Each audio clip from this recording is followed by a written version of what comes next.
Chers téléspectateurs, il est temps aussi de fermer un tant soit peu notre téléphone parce que notre chroniqueuse du jour est déjà là. Il s'agit de Nathalie Okeila qui va aborder avec nous la question de l'entrepreneuriat chez les jeunes. Bonjour Nathalie. Bonjour Vanina, bonjour à toute l'équipe de la matinale. Bonjour Nathalie. Bonjour Nathalie. C'est toujours un réel plaisir de vous retrouver tous les mercredis et nous disons bonjour également à nos auditeurs et chers téléspectateurs. Alors, tu l'as déjà annoncé, on va parler de l'entrepreneuriat et puis ce concours qui a été initié en Côte d'Ivoire, un concours de start-up pour encourager l'esprit entrepreneurial auprès de la jeunesse ivoirienne. C'est une initiative de Janine Gakou, qui est donc l'une des cadres comment on appelle ça, NCIA Afrique, qui est une grande structure que tout le monde connaît. Alors, elle a décidé comme ça de mobiliser des moyens, des fonds et tout ce qu'il faut pour encourager une jeunesse qui est déjà formée au départ, une jeunesse qui a déjà une base, une jeunesse qui a, comment on appelle ça, une qualification. Au sortir de leurs études universitaires ou dans le secteur professionnel. Et ces jeunes-là ont monté des projets. Et à l'issue d'un concours qui a été organisé, parce que c'est la 3e édition du genre en Côte d'Ivoire, l'objectif est de permettre à ces jeunes de s'installer à leur propre compte. On va d'abord regarder l'élément et juste derrière, on va décrypter cette actualité. Le prix BJKD est une initiative de la Fondation Bénédicte Janine Gakou Ndiakou, conciliant l'entrepreneuriat des jeunes dans les domaines innovants. Ce projet vise à contribuer à l'amélioration de l'employabilité ainsi qu'à l'accès à un emploi décent et stable pour la jeunesse africaine, notamment ivoirienne. Soutenir la mise en place d'une plateforme multi-acteurs de soutien à l'innovation entrepreneuriale de la jeunesse de Côte d'Ivoire. Promouvoir l'entrepreneuriat innovant dans les différents secteurs numériques, intelligence artificielle, primaire et tertiaire, dans le domaine vert et dans l'économie bleue. À la sortie de ce concours national, 100 jeunes entrepreneurs sont récompensés selon les prix spéciaux. Le prix BJKD se veut une plateforme de soutien aux détenteurs d'activités à fort potentiel qui désirent bénéficier d'un coup de pouce pour améliorer leur rentabilité et aussi une aubaine pour les personnes ayant des projets innovants à fort impact social. Pour cette année 2020, ce sont 100 jeunes qui ont été retenus. Les autorités régionales, via les directions régionales de l'emploi jeune et de la femme, sont donc concernées en vue de présélectionner sur la base des critères bien établis. 10 dossiers de candidature par région ont été retenus, donc 5 jeunes filles. Les 5 meilleurs ont été récompensés. Quant aux autres, ils ont été pris en charge dans le cadre du projet d'appui à l'innovation entrepreneuriale jeune que conduit cette institution internationale aux côtés du gouvernement ivoirien. Au-delà de la simple volonté d'offrir, le prix BJKD a été initié pour les raisons suivantes. Réduire le chômage chez les jeunes, faire naître de plus en plus d'initiatives privées visant à aider la jeunesse, encourager les jeunes qui osent quotidiennement à travers des initiatives positives. Voilà, Vanina, Stéphane et puis DJ Christ, vous l'avez regardé. C'est donc une plateforme qui a pour ambition de soutenir la jeunesse africaine, et notamment ivoirienne, parce que l'initiative est partie de Côte d'Ivoire. Et aujourd'hui, c'était la 3e édition qui s'est achevée là au mois d'août dernier, le mois d'août qui vient de s'achever. Alors, à l'issue de ce concours, il y a eu des lauréats. Les lauréats, le premier prix a été récompensé à hauteur de 15 millions de francs, 10 millions de francs, 7 millions de francs. Les 3 lauréats ont été récompensés. Alors, au-delà de l'aspect financier, au-delà des enveloppes qu'on a remis à ces jeunes, ils ont également eu un accompagnement matériel, structurel, qui leur permet de démarrer officiellement leurs activités. Et ce qu'il faut retenir, c'est que les jeunes, pour pouvoir bancariser leurs projets, ils doivent défendre ces projets-là. Ils doivent monter un dossier. Et la structure, la jeune dame, Bénédicte Janine Gakou Ndiakou, a sa structure, sa fondation, indépendamment du fait qu'elle soit en haut cadre de NCIA, elle a créé cette structure à côté pour aider, pour appuyer et accompagner cette jeunesse, pourvu qu'elle soit une jeunesse responsable et sérieuse. C'est une initiative, c'est pas une initiative de l'État, c'est une initiative... C'est privé. C'est privé, effectivement, c'est privé. Parce que, bon, il y a certains pays, bon, ça, on a parlé de la Côte d'Ivoire, il y a certains pays qui ont compris aujourd'hui qu'il faut accompagner la jeunesse. Et il ne faut plus attendre tout de l'État. Tous les États au niveau du continent africain sont saturés. La fonction publique n'emploie plus. Alors aujourd'hui, au sortir des universités, ça se passe dans le monde entier, ce n'est pas qu'en Afrique, ce n'est pas qu'au Gabon, ce n'est pas qu'au Cameroun. Toutes les universités forment, mais en forment pour faire quoi après? Vous avez des jeunes qui ont eu des masters 10, des masters, des doctorats et tout le reste, mais qui sont au chômage pendant 20 ans, 15 ans, parce qu'ils attendent des opportunités. Aujourd'hui, la donne est en train de changer. Au lieu d'attendre avec votre master, votre licence et tout le reste pendant 5 ans, 10 ans, une opportunité d'emploi dans la fonction publique, aujourd'hui, les entreprises accompagnent. C'est pour ça qu'on parle de partenariat public-privé. Et voilà. Madame Bénédicte, la fondation Bénédicte Janine Gakou, l'a compris au niveau de la Côte d'Ivoire. Quand vous aidez ces jeunes-là, ce n'est pas le jeune individuel, comme vous, M. Kassa, qu'on aide. Non, mais c'est tout le monde qui est derrière vous.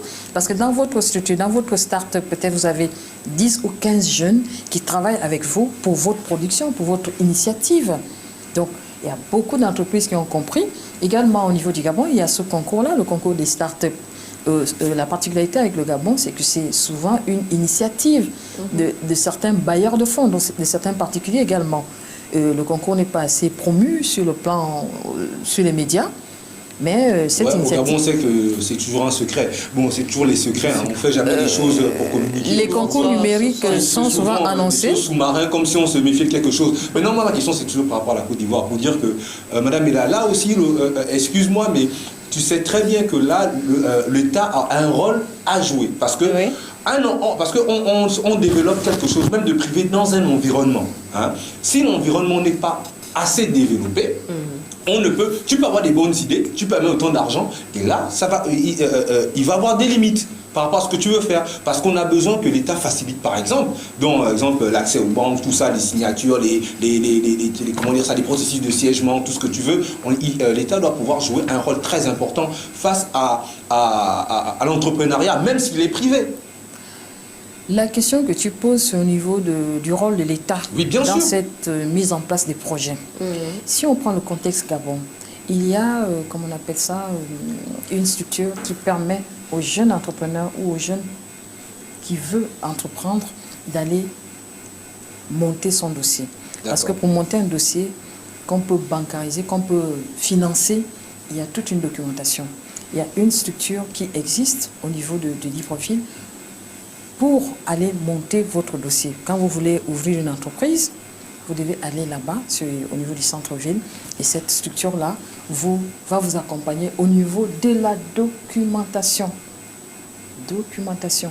On va vous demander l'agrément, le site et tout le reste. Ce bureau existe à Libreville. Une fois que vous avez monté ce dossier... Non. Une fois que vous avez monté votre dossier... Ça existe. Ça existe. C'est l'ANP, oui. Ouais, bien sûr, ça existe. Une fois que vous avez fini de monter votre dossier, n'est-ce pas? Maintenant, vous allez postuler, vous allez demander à votre fournisseur ou bien votre investisseur, celui qui va vous soutenir.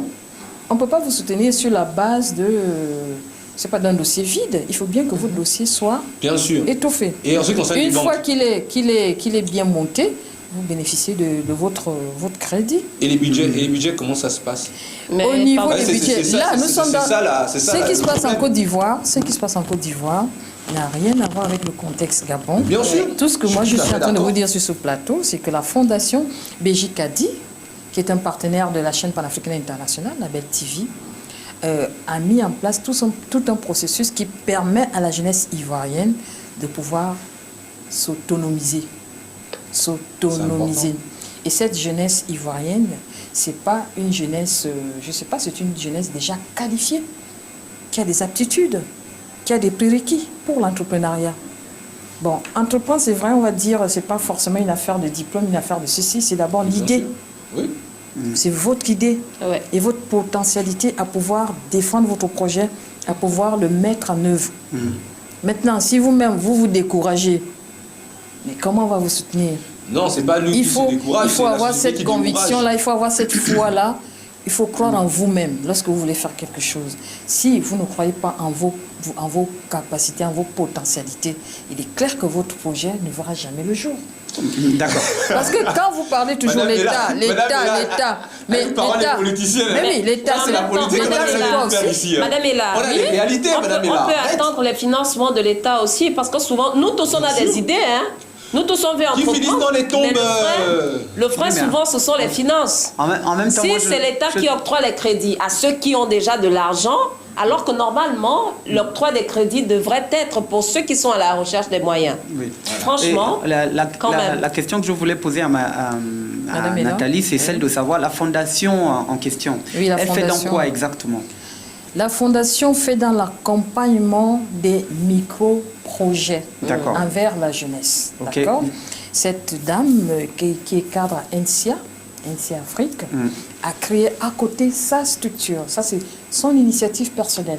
Parce qu'elle a constaté qu'il y avait plein de jeunes au niveau de la Côte d'Ivoire qui étaient diplômés, qui avaient du potentiel et qui venaient souvent vers elle pour des aides et tout le reste. Oui. Et c'est comme ça, avec ses experts, avec tout ce qu'elle a comme expertise, elle a étant banquière, parce que vous savez, NCA, c'est la banque, c'est les finances. Oui, bien sûr. Voilà comment on monte un projet. Il n'y a pas meilleur profil que les banquiers pour vous aider dans un projet. Ça, c'est sûr. Le banquier est à même de vous dire, voilà. Surtout sur le il est à même de vous dire si votre projet, si votre projet va aboutir ou pas. Parce qu'il y a des critères aussi. Ouais. D'accord. Maintenant, il y a des critères. Non, mais la banque ne fait aussi rien sans rien. On sait très bien le rôle de la banque. La banque, le premier rôle de la banque, c'est faire profit. C'est clair. Il n'y a pas même. Bien sûr. Voilà, il faut dire les choses. Mais sauf que là, c'est pas une banque. Sauf que c'est pas une banque qui a financé les micro-projets en Côte d'Ivoire. Ça, c'est pas une banque. Ça, c'est une fondation privée. C'est une fondation privée. C'est une fondation. Le prix BJ Kadi, c'est le prix BJ Kadi qui est dans sa 3e édition en Côte d'Ivoire. Et à l'issue, comme je vous ai dit, au départ, il y a eu 100 jeunes qui ont été sélectionnés dans toutes les régions de la Côte d'Ivoire.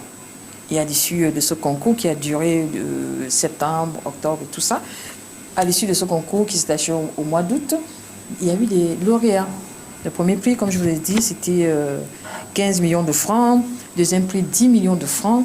Troisième prix, 5 millions de francs. Quatrième et puis cinquième prix, 2 millions de francs. Moi, j'ai envie de poser quand même la question pour une initiative privée, où est-ce qu'ils trouvent autant d'argent? 15 millions, 10 millions. Après, l'éducation en Afrique... Mais quand on a regardé l'élément tout à l'heure, Prisca, quand on a regardé, on a vu que cette fondation est accompagnée. Cette fondation a également d'autres partenaires. Vous avez la Bourse des valeurs, vous avez le PNUD, vous avez des organismes internationaux, vous avez certaines ONG internationales qui également apportent leur soutien à la fondation BJ Kadi de Côte d'Ivoire pour pouvoir aider cette jeunesse qui a été sélectionnée, qui est sortie du lot de cette cuvée de 100 jeunes. Non, mais c'est bien pour la Côte d'Ivoire. Non, moi, je trouve que c'est bien. Moi, je n'avais pas encore fini. Est-ce que vous pensez que je voulais rajouter en disant que c'est bien, l'initiative, elle est belle, mais ça serait bien qu'elle puisse s'expandre. Parce que partout où on va en Afrique, l'éducation reste encore un défi majeur. Eux, ils n'aident que les enfants, s'il te plaît. Eux, ils n'aident que des jeunes qui ont déjà une base, qui ont déjà une formation. Alors que il y a encore de nombreux jeunes au quartier qui n'ont pas accès à cette éducation, qui n'ont pas encore accès à cette formation. Alors que ces jeunes font tous partie de la jeunesse dont on parle. Et à ce niveau, ces jeunes-là qui sont laissés pour compte. Qu'est-ce que la fondation ? Leur initiative pourrait bien s'expandre aussi pour eux. Parce qu'eux aussi, ils ont des idées. Vous faites bien d'en parler, Vanina. Tu fais bien d'en parler parce que la fondation ne se limite pas qu'aux jeunes qui ont du potentiel, aux jeunes qui ont des diplômes, aux jeunes qui ont des projets. La fondation va également dans le primaire pour déceler des talents, d'accord? Parce qu'elle fait également dans la promotion artistique. Elle promeut des jeunes qui sont calés dans le domaine culturel, d'accord? Des jeunes qui ont des projets culturels, notamment des artistes et autres. On leur donne également un cadre pour pouvoir promouvoir leurs projets. Au niveau des écoles primaires de la Côte d'Ivoire, par exemple, il y a des écoles qui sont dépourvues de cantines scolaires. Contrairement à ce qui se fait ici chez nous, les cantines scolaires, c'est pour permettre aux enfants de s'alimenter à l'école, de manger à l'école.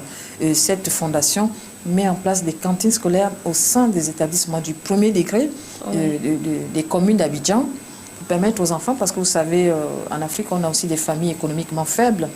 Alors, si les enfants peuvent manger à l'école, c'est déjà un repas de gagné. Et lorsqu'ils vont à la maison le soir, c'est juste pour trouver leurs parents et puis pour le dernier repas. Moi, ce que j'ai à dire, c'est que Madame Elamor, honnêtement, ce que la dame a fait, c'est super. C'est bien. Au moins, il y a des gens qui pensent à leur jeunesse. Elle pense à la jeunesse ivoirienne. Elle a fait un constat du fait qu'il y a beaucoup de diplômés qui sont là et même ceux qui ne sont pas diplômés, des inaptes, comme on dit, voilà, qui ont besoin d'un soutien. Bien sûr, ça, c'est bien, tu vois. C'est super. Si d'autres pays pouvaient, si d'autres personnes pouvaient penser comme ça, au lieu de détourner seulement, ça devait être bien, tu vois, un peu. Donc, moi, bon vent à cette femme et on accompagne le projet. Pour moi, c'est bien de penser au moins. Oui. C'est vraiment bien de penser. Et puis, il faut souligner que le projet ne va pas se limiter qu'en Côte d'Ivoire, parce que la 4e édition aura lieu à Dakar, au Sénégal. Parce que le projet devient aujourd'hui continental. Le projet va s'étendre dans le reste de l'Afrique pour permettre à toute la jeunesse africaine de pouvoir bénéficier de cet appui de la Fondation BJKD à l'échelle continentale. Donc là, c'était à Abidjan. Depuis le lancement, c'est à Abidjan aujourd'hui. Dakar a été retenu pour abriter la prochaine édition. Et après Dakar, ça va être d'autres sous-régions. L'Afrique centrale, ça va être le Gabon, ça va être d'autres pays. Donc, à vous aujourd'hui, à nous aujourd'hui, de monter déjà nos projets. Et puis, votre projet peut être également financé depuis le Gabon. Il suffit qu'il soit un projet bien monté. Aujourd'hui, nous avons le numérique. Nous avons le numérique. Donc, à partir du numérique, quelqu'un peut passer un concours, quelqu'un peut postuler pour un poste et tout le reste. Tous ici, dans ce plateau, vous le savez, on n'a pas besoin d'être physiquement en Côte d'Ivoire, d'être physiquement à Douala ou à Yaoundé pour présenter un projet. Par visioconférence, les choses ont évolué aujourd'hui. Il y a des gens qui sont à l'intérieur du pays qui ont besoin qui veulent avoir... Mais l'intérieur du pays, ce n'est pas le bout du monde, ce n'est pas la fin du monde. Il y a le numérique à l'intérieur du pays. Pour utiliser le numérique, il faut avoir une certaine connaissance. Et la connaissance, ça, on ne la peut pas assurer un bouton de bonne pour bon Dieu. Il faut une formation par rapport au numérique, c'est très important. Donc, pour faire un projet, il faudrait déjà mettre une base. Donc, éduquer les enfants qui sont à l'intérieur du pays afin d'avoir cette connaissance pour justement maîtriser les... Monsieur Kassa, ayez d'abord un projet. Pourquoi tu aimes te chamailler? Ayez d'abord un projet. Ayez d'abord un projet et voyons si votre projet est bancable. Et en ce moment, nous allons appeler les structures pour voir si elle a la possibilité. Mais non, mais tu as vu, mais non. Ayez d'abord un projet. La vérité ne paye pas. Ayez d'abord un projet. Faut pas... Non, mon projet, c'est la vérité. La vérité ne paye pas. Un projet. Mais même il faut d'abord avoir un projet. Qu'elle te réponde tous sur la table. Elle n'a pas répondu à ma question. Elle dit je dois avoir le projet, c'est pas la question. La question est celle-ci. Madame, mais là, je connais ma personne. Bon, de toute façon, tu parles comment on appelle ça, de la jeunesse et de la population qui est à l'intérieur du pays. Oui, pour connaître l'outil numérique. Et vous savez, avec le coronavirus, les choses devraient logiquement démarrer sous certains cieux. D'accord. Du coup, tu parles de l'aspect numérique. Tu parles du manque de formation par rapport au métier du numérique, les nouveaux métiers, ces filières. C'est tout à fait normal. Et quand je vais encore parler du plan de, comment on appelle ça, la feuille de route, vous allez me dire, oh, il ne faut pas parler de la feuille de route ici. Mais justement, dans cette feuille de route, il est prévu le développement du numérique à l'intérieur du pays. Les salles multimédia. Les lycées n'en disposent pas. Les lycées n'en disposent pas. Les lycées n'ont pas de salles multimédia. Donc, il faut bien que les lycées aujourd'hui soient de plus en plus des lycées équipés. Mais le problème avec les lycées équipés, ce qui se fait ailleurs. Stéphane, laisse-moi parce que si ces jeunes-là ont pu monter leur projet en Côte d'Ivoire, c'est parce que dans les lycées partout là-bas en Côte d'Ivoire, il y a des salles multimédia. Le numérique a été pris en compte. Mais c'est les priorités. Si les États ne mettent pas en priorité l'éducation. Sinon, la feuille de route d'aujourd'hui, il n'y a même pas 3 mois. Aujourd'hui, on a conscience qu'on a besoin du numérique. On sait bien que le numérique, c'est l'outil du futur. Vous êtes déjà sorti de la Côte d'Ivoire là? Non, on n'est pas sorti de la Côte d'Ivoire. C'est très important. Pourquoi? Parce que elle dit vu que le projet va s'étendre. Plus qu'elle dit que le projet va s'étendre. Moi, je pense à ceux qui sont à l'intérieur du pays. Parce que nous sommes combien qui savons manier un ordinateur ou l'outil numérique pour justement concevoir un dossier, frapper même, faire même des frappes sur Word. Nous sommes combien? Alors, ça demande aussi des cours, ça demande aussi une certaine formation. Après, je pense pas que ce soit à eux de répondre maintenant à cette préoccupation. Non, pour dire que nous, on a besoin. C'est une fondation qui a mis en place un projet. Voilà. Et ce projet Maintenant, a été mis en place si pour tu- aider la Mais jeunesse. pour constituer Si tu un rentres dans projet- les critères, mais pour mais constituer voilà. un projet, il faut bien avoir des outils numériques pour envoyer, parce qu'elle parle justement, on n'est plus obligé de prendre un avion pour aller à Mais pour ce aller n'est en plus à la Côte d'Ivoire. fondation. On a besoin de frapper, machin, C'est même pas un la peu fondation. minimum. Stéphane, c'est pas la fondation. Je ne parle pas de la fondation, de vous offrir ces- je dis pour aider la fondation. Ah ouais. Hein, pour aider la fondation, il faudrait qu'on s'entraide d'abord nous-mêmes. Donc ça veut dire ici dans les zones reculées, on a besoin d'avoir une base du numérique afin justement d'aider cette fondation. Cette base-là doit être donnée par qui?